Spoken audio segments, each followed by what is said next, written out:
this is the best thing I watched all week. I need more. Do this for the other series. Please do these for more series, LMAO. Okay. You know what? Ask and ye shall receive. Or as some people interpret it, yell/caps lock type and ye shall receive. Hey, I guess they both work. Anyways, due to popular requests, we are doing it. Welcome to Percy Jackson and the Olympians in a nutshell. Let's introduce our characters. The main one, the smart one, and the shy one. The main one and the smart one totally don't have crushes on each other at all.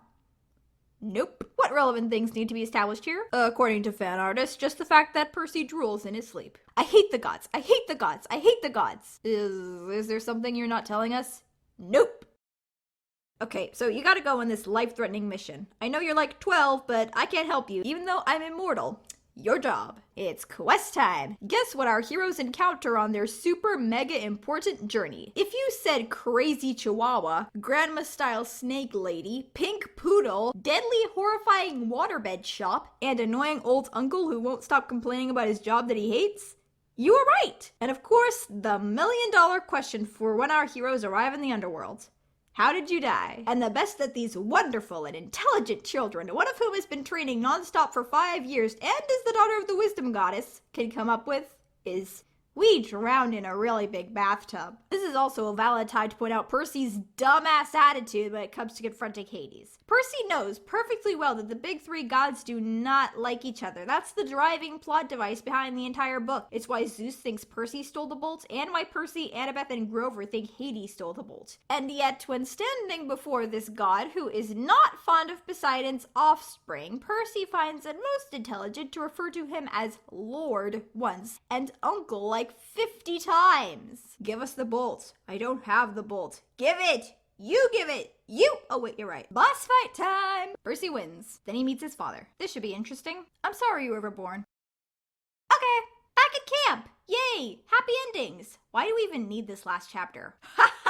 For Luke to be evil, of course. Rule number 1 of the Riordan verse. Any character who seems like an angelic saint who is just too good for this sinful world, for example, a super cool and talented guy who is really nice and friendly and not at all impatient or condescending when talking to a 12-year-old, is going to either die or be evil or both. Book numero dos. Percy's hanging out with his long-lost brother Tyson. He is a sweet, innocent, angelic, and a wonderful character, so based on rule number 1 of the Riordan verse, Tyson is going to die. JK! For once, he does still get a fake out dead though, because Rick Riordan simply cannot live without torturing his readers at least a little bit. Hi, Big Brother's girlfriend.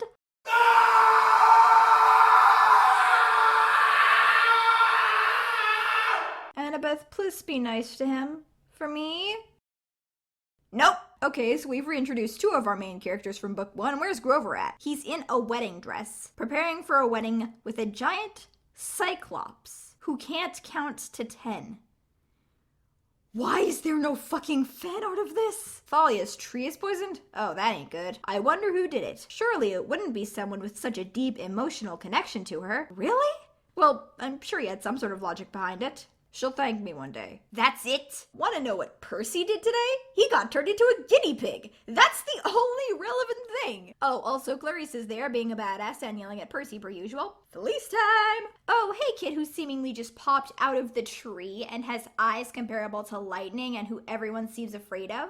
I wonder who you could be. Next book. Okay, so apparently, it wasn't enough that Poseidon has a son who's ready to age into the prophecy, and that Zeus has allowed his semi-dead tree daughter to be resurrected. Hades has been preparing for this prophecy literally since it was spoken. He's legit been saving up his Italian children from the 1940s for this by putting them in a magical time-warping hotel. I'm not kidding! Also, let's just talk about this for a minute. Compared to other gods, Hades is actually not that much of a jerk. So if he was willing to basically put his children in a time machine just for one of them to hopefully be the subject of a particular prophecy when they reach 16, which on account of them being children of the big 3 with no demigodding experience, it is very unlikely that they'll even reach 16. But anyways, if he was willing to go to those lengths on the not super likely chance that one of those kids would be the child of the prophecy, Imagine what other gods would be willing to do to their kids for their own benefit. Just let that terrifying thought sink in. Anywho, at this point, the arrival of none other than Zoe. And either she's been taking dialect lessons from the heir of Dodona, or the heir of Dodona has been taking dialect lessons from her. Tree. Annoying girl who talks like Shakespeare. Who's that, and why do we not like her? That's Zoe, and we hate her because she's above boys, and I'm not. Yet. This is as good a time as any to point out that both Bianca and Zoe are amazing and incredibly selfless people. Maybe they're not perfect, but they're awesome and truly amazing characters. So if we recall rule number 1 of the Riordan verse, I don't think I need to tell you what's going to happen to them. So, Thalia, you want to drive the sun chariot? No. Yes. No. Just do it! It crashed. Whoopsie. What the fuck? Is it time to argue? It's time for capture the flag. So yeah, it's time to argue. Is there anything more iconic than Percy yelling at the daughter of Zeus? Bring it on, pinecoat face! Also, Annabeth is missing. No point in saving her, Peter Johnson. Percy Jackson. Barry Johansson.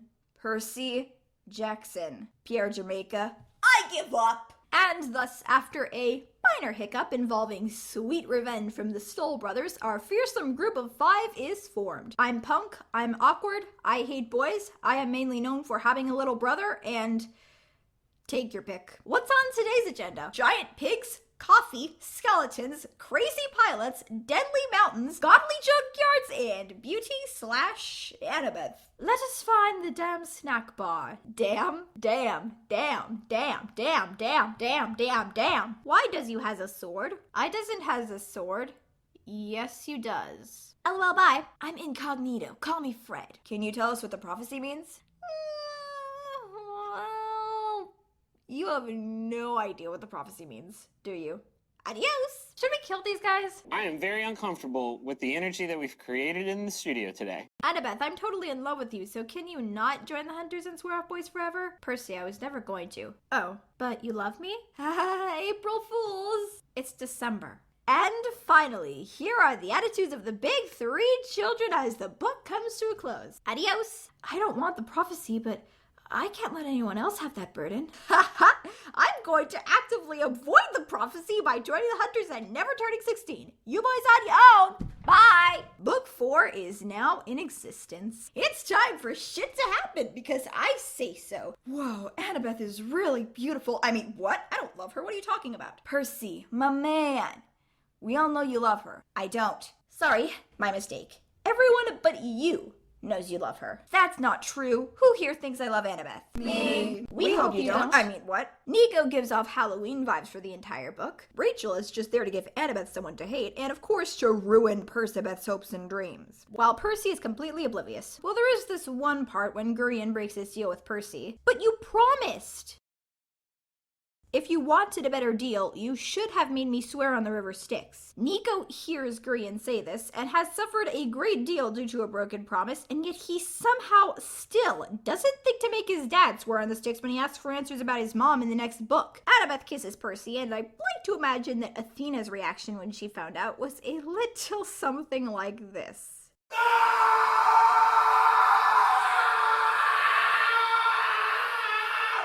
Say that blew over pretty well. You now have more Percabeth trash to add to your collection. I have an almighty scythe.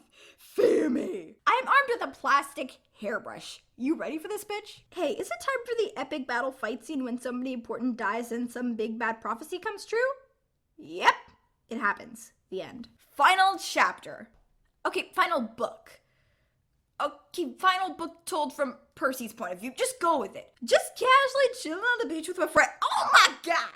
Not the biggest is landing on my stepdad's car, that's normal. You can hear the anguished cries of Percabeth's shippers in the distance. So Percy and Beckendorf head off to blow stuff up and... Oh, never mind. Do I have to talk about this part? What I will say is that oddly enough, Rick Riordan named Charles Beckendorf after one of his students. And then he blew him up! Oh yes, Camp Half-Blood, home sweet home. Hey Percy, is it time for you to bathe in the Styx yet? Let's hope I don't die. I'm awake, and as always, I am desperate for enchiladas. In other news, the god of dreams exists, and he is putting people to sleep, which is for some reason surprising, even though he's the god of dreams. My evil math teacher is coming back to haunt me after 4 years.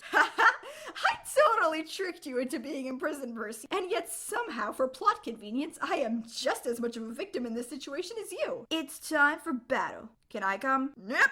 Clarice charges into battle, and you know what? I don't feel like crying, so I'm gonna skip this part. If you really want to know, just read the Iliad. Hey man, I know that I've told you this before and you have no reason to just suddenly listen to me, but I just thought I'd remind you that Cronus is evil and wants to destroy everything, and maybe you shouldn't be trying to help him rise into power.